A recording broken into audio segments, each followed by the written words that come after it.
Hi friends, நம்ம எம்கார்ஸுக்கு புதிய வர வந்திருக்கோம். வண்டி வழக்கம் போல் டொயோட்டா இனோவா தான். ஜி டைப் பார்க்குறோம். வண்டி தேவைப்படுறவங்க நம்ம மதுரை எம்கார்ஸ் அளவில் பக்கத்தில் மாத்தூரில் இருக்குது. கால் பண்ணி அப்பாயின்மெண்ட் வாங்கிட்டு அந்த வண்டி பாருங்கள். வண்டி டீட்டெயில்ஸ்குள்ளே போகலாம். வண்டி மாடல் பார்த்தீங்கன்னா 2018 G variant. Number of owner பார்த்தீங்கன்னா சிங்கிள் ஓனர் கண்டிஷனில் இருக்குது. வண்டியில் எஃப்சி, இன்சூரன்ஸ், லைஃப் டேக்ஸ் எல்லாமே லைவில் இருக்குது.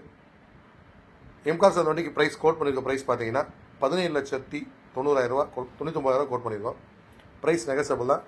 நேரில் வந்து வண்டி பாருங்கள். வர்றப்போ மறந்துடாமல் உங்கள் மெக்கானிக்கை கூட்டிகிட்டு வந்து டெஸ்ட் ட்ரைவ் பார்த்து எடுத்துக்கலாம். நீங்கள் எம்கார்ஸில் வாங்குகிற வண்டிகளுக்கு இன்ஜின், கேர் பாக்ஸ், கிரௌனுக்கு 1 வருஷம் வேரண்டி கொடுக்குறோம். வேறு எந்த யூஸ்டு கார்ஸும் இந்த ஆஃபர் பண்ணி கொடுக்க மாட்டாங்க. நேரில் வந்து வண்டி பாருங்கள். இன்னும் என்ன பெஸ்ட்டாக கொடுக்க முடியுமோ கொடுக்கலாம். அவுட்லுக் பார்த்துருப்பீங்க, இன்டீரியர் பாருங்கள். வண்டியில் டச் செட்டு, ரிவர்ஸ் கேமரா எல்லாம் இருக்குது. வண்டி future full and full company service record, service ஹிஸ்ட்ரியை செக் பண்ணிட்டு நீங்கள் வந்து வண்டி எடுத்தால் போதும். மிஸ் பண்ணாதீங்க ஃப்ரெண்ட்ஸ். வண்டி அந்தளவுக்கு சூப்பராக இருக்குது. தேங்க்யூ.